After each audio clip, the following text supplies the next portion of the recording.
Vous êtes sur Radio S'enchaîne, la radio qui donne la parole à celles et ceux qui ne l'ont pas.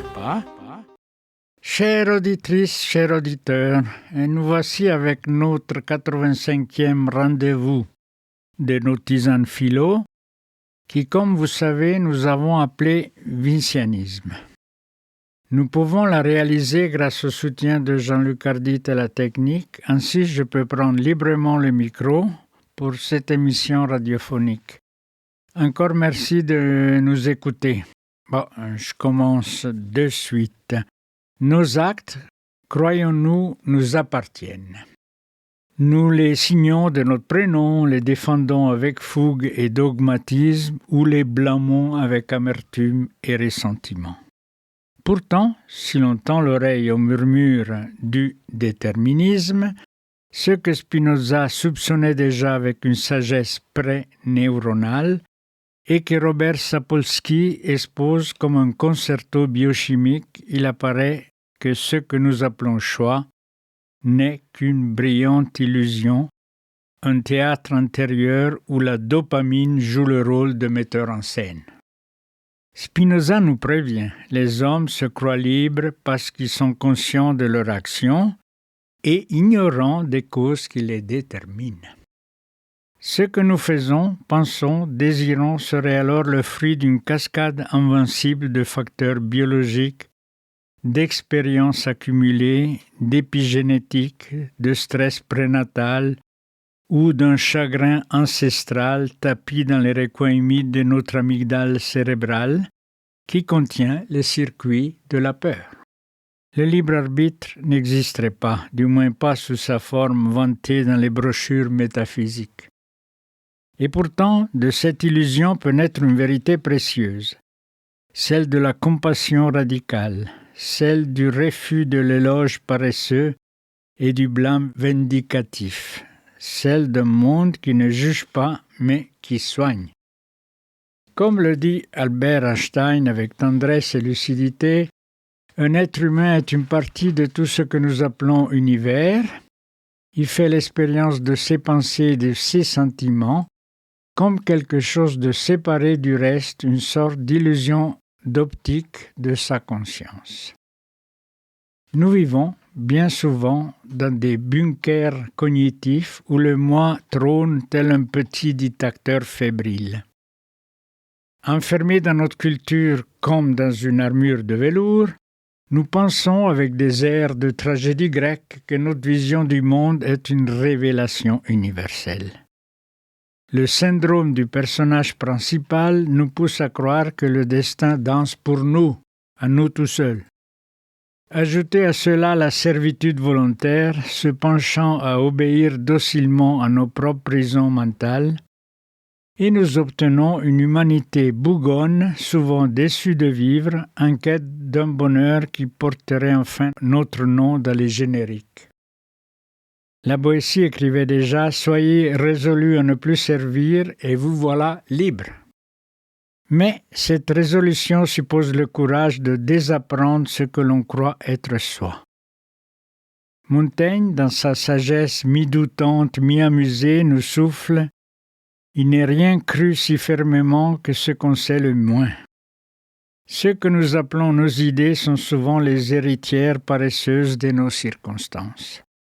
Et pourtant, il existe un contre-récit, une lueur qui ne s'excuse pas d'exister. Ce récit murmure la bonté comme une transgression, une bonté qui n'attend pas les circonstances idéales pour éclore, mais se ferait un chemin dans les épines de l'absurde. Rousseau en appelait une bonté naturelle, robuste et fertile. Pessoa écrivait que la bonté est la seule chose qui nous rend humains sans effort. Et Rilke, avec la grâce d'un funambule émotionnel, nous confiait « Être ici est splendide et il n'est pas besoin d'autre chose ». Comme une injonction douce à simplement être, avec justesse et délicatesse. Parce que nous ne sommes pas un mais plusieurs, l'idée de l'inter-être chère à Chin Nhat Hanh nous rappelle que chacun est une constellation mouvante, un entrelac de voix, de souvenirs, d'influences et de silence. Comme le chantait Fernando Pessoa, je suis plusieurs, il y a plus d'un en moi et encore moi-même. À l'intérieur de nous, c'est une agora vibrante où le moi ne siège jamais seul. Même nos colères sont chorales, même notre solitude a des doublures. Nous sommes tous un peu chacun. Et cette mosaïque intérieure nous invite à la prudence affectueuse, à la douceur stratégique. Dès lors, se libérer de la souffrance inutile devient un art. Camus nous enseignait que la vraie générosité envers l'avenir consiste à tout donner au présent. Simone Weil, elle, rappelle que la douleur est chose sacrée, mais la douleur inutile est chose impardonnable. Apprenons à déposer le sac à dos des pierres superflues, non pour fuir la complexité du monde, mais pour y marcher plus dignement. Enfin, cette bonté que nous chérissons pourrait bien devenir contagieuse, non pas comme un virus, mais comme une mélodie qui s'infiltre dans les pores du quotidien. Une bonté délibérée, stylée, transgressive, une bonté qui ferait rougir la honte, rire le doute, danser l'indifférence. Comme le dit si justement le poète Christian Bobin, la bonté c'est ce qui éclaire dans le silence. Une bonté qui ferait de notre neurotransmetteurs des troubadours, de nos nanopuces des agents secrets du soin, de nos histoires intimes des passerelles vers le tout-monde.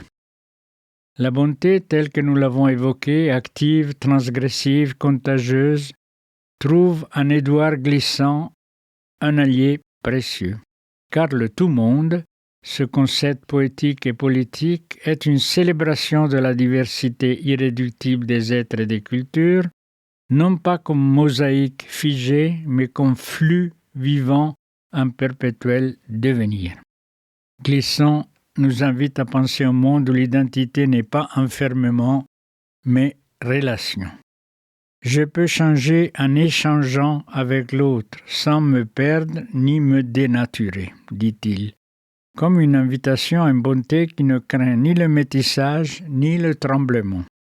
Dans le tout-monde, chaque voix compte, chaque différence enrichit. Et cette logique relationnelle, loin de l'universalisme oppressif, devient le berceau d'une éthique du soin et de l'écoute. La bonté dans ce cadre n'est plus charité verticale, mais hospitalité horizontale, un accueil de l'autre dans sa complexité, un respect du rythme et du mystère. À l'heure où les récits identitaires crispés menacent de réduire l'humain à des cases, le tout-monde propose au contraire un récit ouvert, ondoyant, respirant. Il murmure « chaque interêtre est déjà pluriel et donc capable de relation ».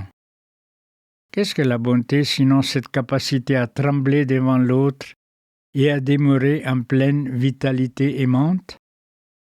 En ce sens, notre plaidoyer pour une bonté contagieuse est une forme de métissage des sensibilités, ce brassage doux où les récits, les douleurs, les espoirs se mêlent sans se confondre.